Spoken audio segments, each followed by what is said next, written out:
Hi, I'm Dr. Hackey Reitman. Welcome to another episode of Exploring Different Brains. Today we're going to learn a lot because we have visiting with us the wonderful Dr. Lina Moyano, who's a DIR Floortime provider, a social worker, a PhD, and the list goes on and on and on. And she's going to tell us how she works with parents and families and children and those of us who might have some communications and regulation problems. Lina, welcome to Exploring Different Brains. Thank you. Thank you so much for having me. Really happy to be here sharing with you. Well, let me tell you, you do such great stuff. How did you get into all this? So it's funny because it was kind of like not planned. It's just kind of like life led me from one thing to another. I started working with kids with autism back in 2005. And I was doing applied behavior analysis. And it was very, like strict, discrete trial, look at me, here's your candy sort of thing. And I did that for a while. And I really enjoyed working with kids. And I really enjoyed, having that connection with the child. And it was fun. But after a few years, it's like I wanted more. I wanted more because what I saw is that it really, the interaction that I was having with the child would not generalize to whatever happened at home or even outside of the office. If you didn't have the little candy or whatever reward the child was working with, it wouldn't generalize. So I just started researching, and then I found the DIR Floortime model, and I fell in love with it, and I started getting trained on it, and then opened up my own practice and started working with the families, which is much more fulfilling for me, and I think it has much more impact than what I was doing before. For those of us who are unfamiliar with the DIR Floortime method, take us through it. What is it? Sure. So the DIR Floortime approach is a very comprehensive model. So instead of looking at the behavior of the child alone, we really look at a whole thing, like a much more comprehensive thing of what's happening with the child. So we look into how is the child developing. And when I say developing, it's really functional emotional development. So we look at attention, like the basic stages of development that many children are not mastering. We look at attention, we look at engagement, how is the child connected. We look at two-way back and forth communication, like a whole thing as far as how the child is developing, and we meet the child at the developmental level. Then we look at the individuality of the child. And this is really understanding how is the child experiencing the world. So it's how is the child receiving all the input from the environment, and then how is the child reacting to this input based on their own profile, which is different for everyone, for all of us. And then the other thing that we look into is the relationship. So that's the D, development, the individuality of the child, and then the relationship. And this is where, family comes into place. That is like, how are we relating to the child? And not only the parents, but, anyone that is interacting with the child, you have it also in the schools. How is the teacher relating to the child? And when we talk about relationship, is like what the child is bringing to the table based on their profile, based on, their personality, like all of that. And then what we are bringing to the table. So working on that relationship, the whole idea is to nourish the relationship, to addressing the individuality of the child, so everything that is happening as far as how the child is responding and reacting to the world, and then to use that to help with the development of the child. And in your method, it's the opposite of one size fits all. Sure. You go to where the patient is. Absolutely. And you connect with the individual and their family. Absolutely. So it's about understanding the child. And again, like there's that saying that if you met one person with autism, you've met one person with autism. Every individual is different. So we need to adjust to that individual. And then also the parents, because working with the families, you're getting into a whole, like a wider thing of understanding how is the family processing the differences of the child. Is there a different statistic for divorces within the families you treat? I know it's higher. I don't know the exact number, but I know parents struggle a lot. And if the relationship is not fully there, then it's difficult. It's difficult. It's a lot of stress. They go through a lot of stress. In my Aspertools book, I call the single moms the angels with the pit bull mentality, because they have to do everything. They have to do Earn the everything. money, they got to fight with the doctor, the school, the teacher, the kid, and everything else. And I think as a professional, what it's important is that you build that alliance with the parents.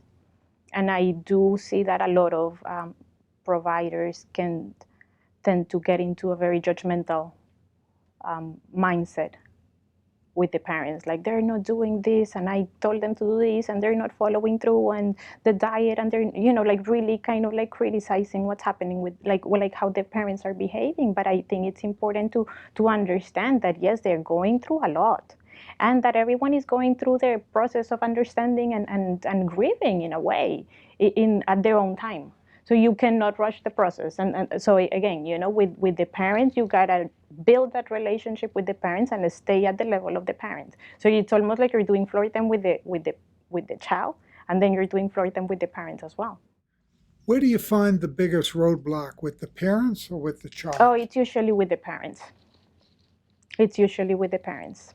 And that's why I work with the parents, because I can have a beautiful interaction with the child, but if it doesn't translate to what happens with the parents, it's challenging. And I think when we talk about the parents,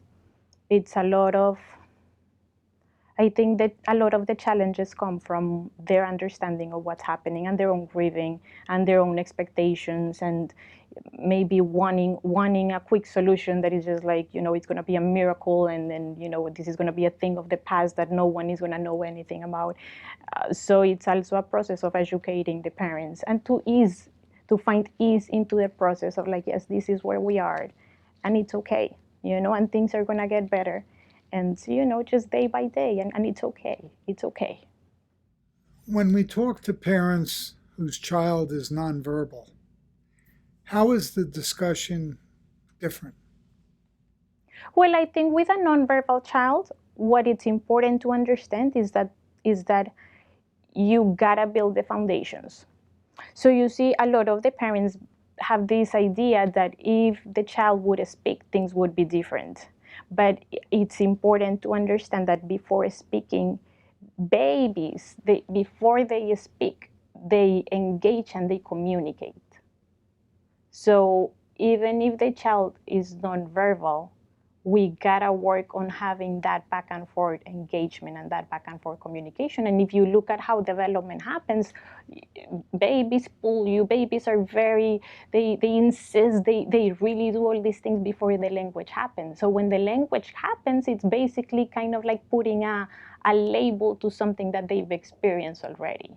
So it's not like, okay, I'm putting the word and then things make sense, but it's based on the experience. So that's why it's important with the nonverbal kids to emphasize that it's the experience of sharing that we're going for, not just the words. Because what happens is that if you concentrate so much on the words, then the interaction slows down.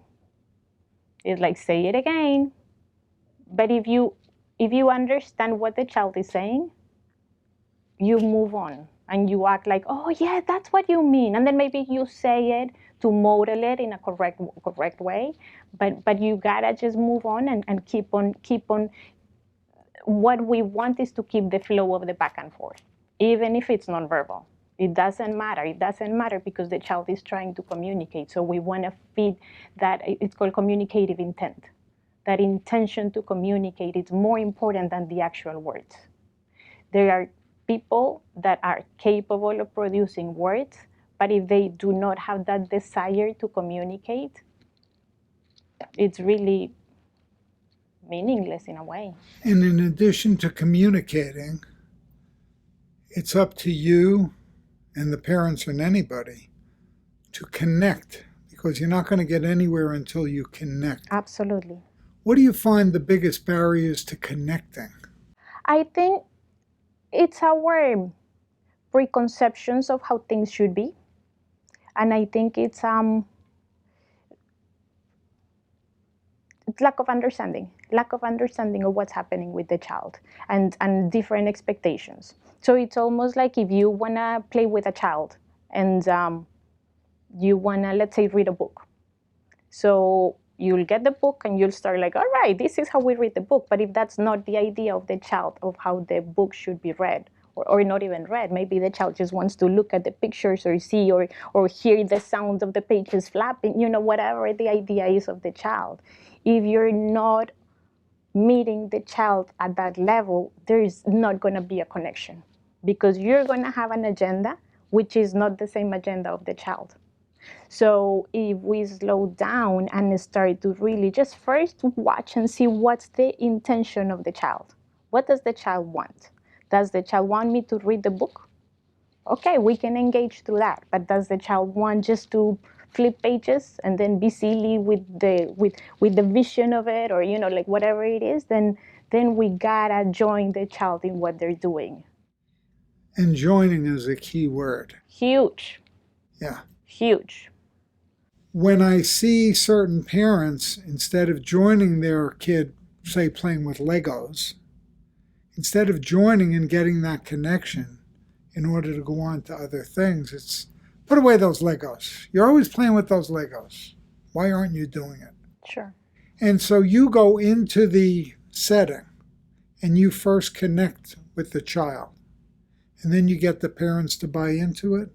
It's a two-way thing. I gotta connect with the parents and see where they are in their understanding, and then connect with the child, and then kind of just like make like this little, oh, he's looking into that. Oh, look at that, mommy. Ah, that's what you're doing.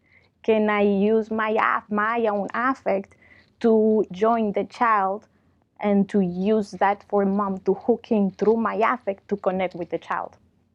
So yes, maybe we don't want to play with the toy in the way the toy is supposed to be played with. It doesn't matter, because what we're going for is connection, not how A, B, C goes in order. It really doesn't matter. It's what if it's interesting for the child, then we use that interest to connect, and that connection is more important. Even if we're doing something that is like atypical, or it's that's not the point. It's connection what we're going for.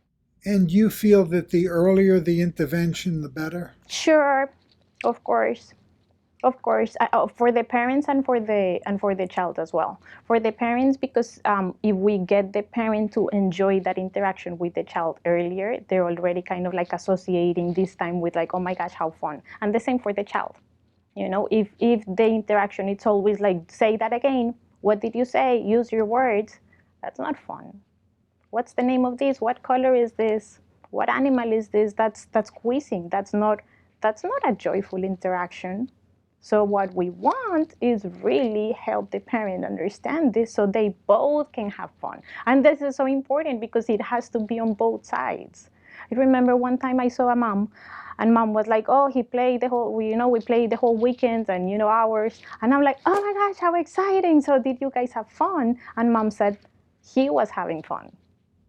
I wasn't, because the child was repeating and repeating. So that's when you kind of like, oh, wait a second. So there's something that needs to be adjusted there, because it needs to be joyful for both of them. And that joy is rewarding on its own. When you're having a joyful interaction, you want to have it again and again and again.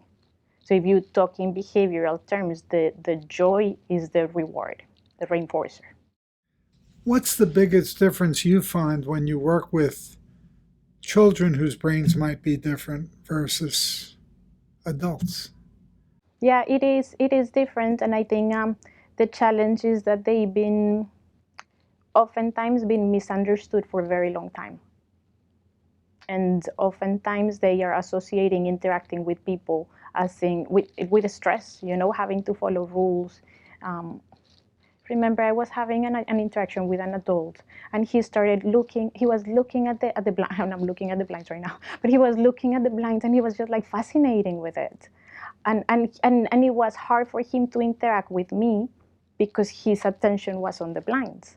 So right away I was like, oh, you're looking at that. And he was like, no, I'm not. Okay, no. But it was almost like he's been conditioned to not do that thing. That is just like, okay, I need to, it's a lot of stress. Whereas you being having an interaction since you're a child, to go into, oh my gosh, you're right, look at those lines, isn't that cool? Then it's almost like in a mental health way, you're building a lot of confidence on yourself, and it's like, okay, yes, it's good to be who I am. I am accepted the way that I am.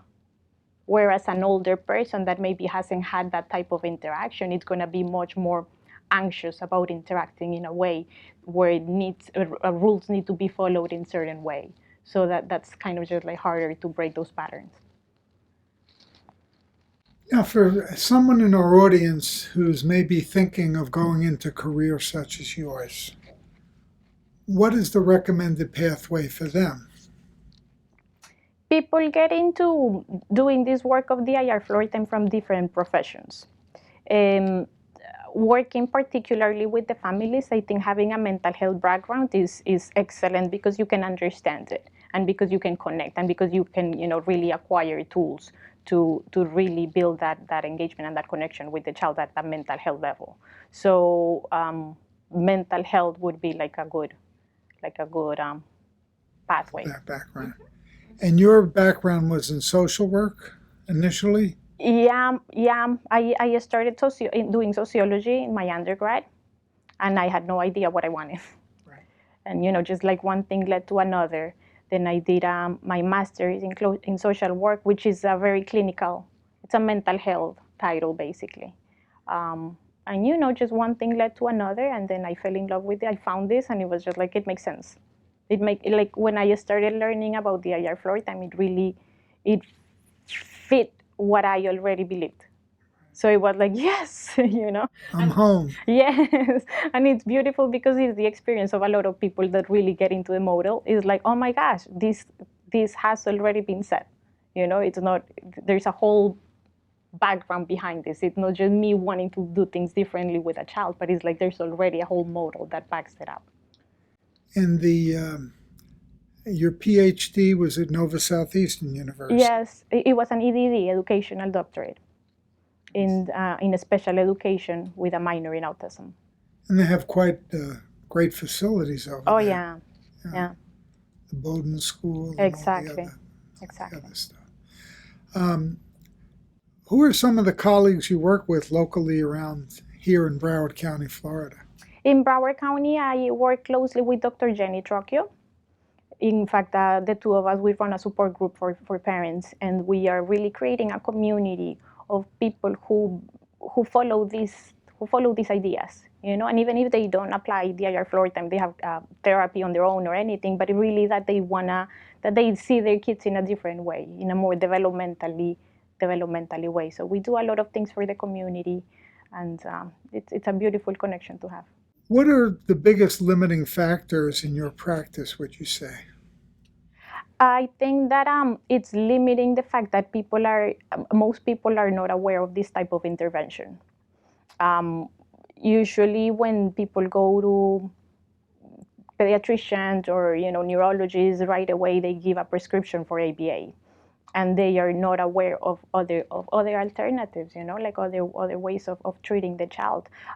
If you're in California or in other places like bigger cities, it's not a question, you're told, okay, this child has this condition, you can either do ABA, these are the providers, you can do DIR Floortime, these are the providers, so you choose.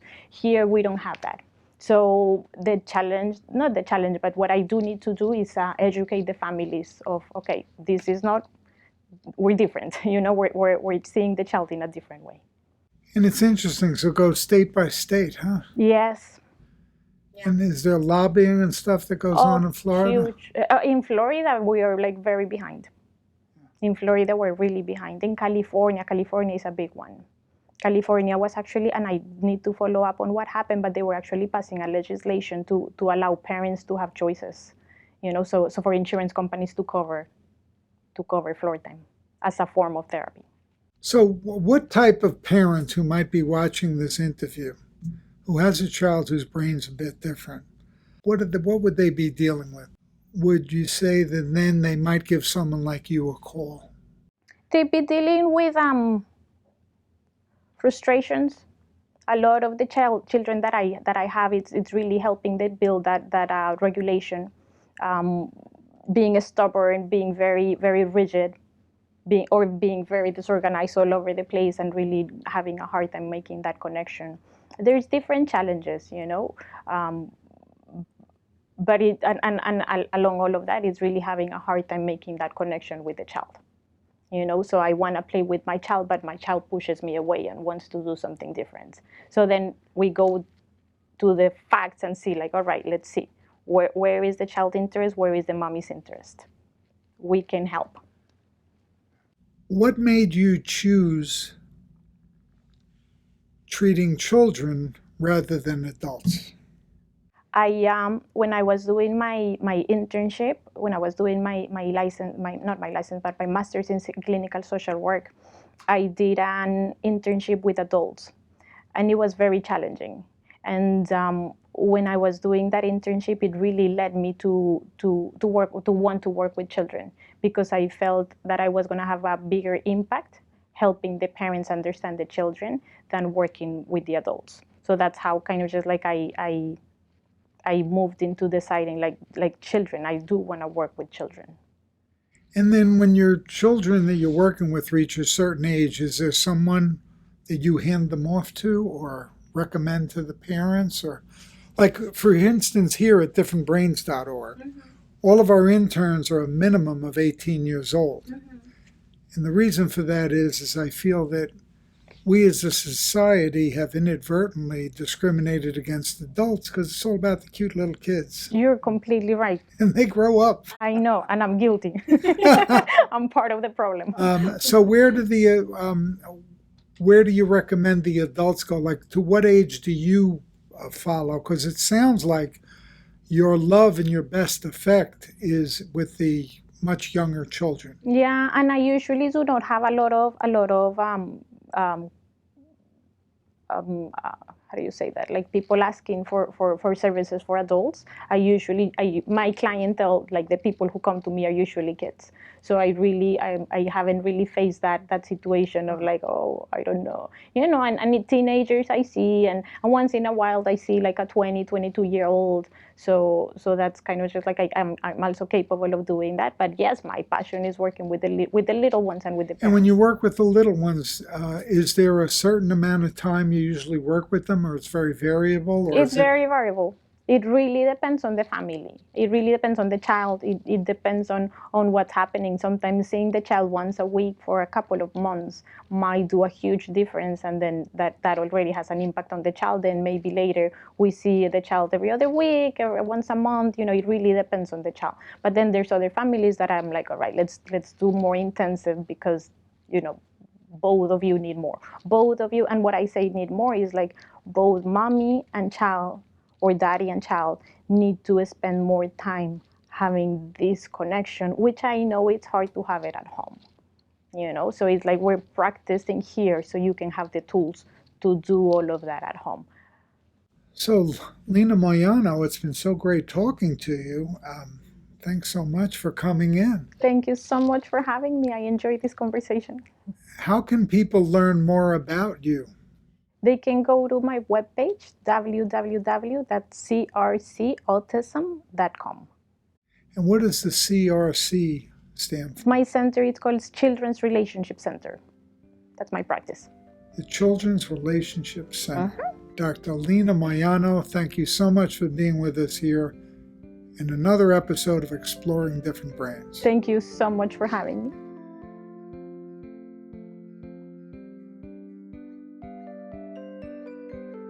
Exploring Different Brains is a production of Different Brains, Inc. For more information, visit us at differentbrains.org.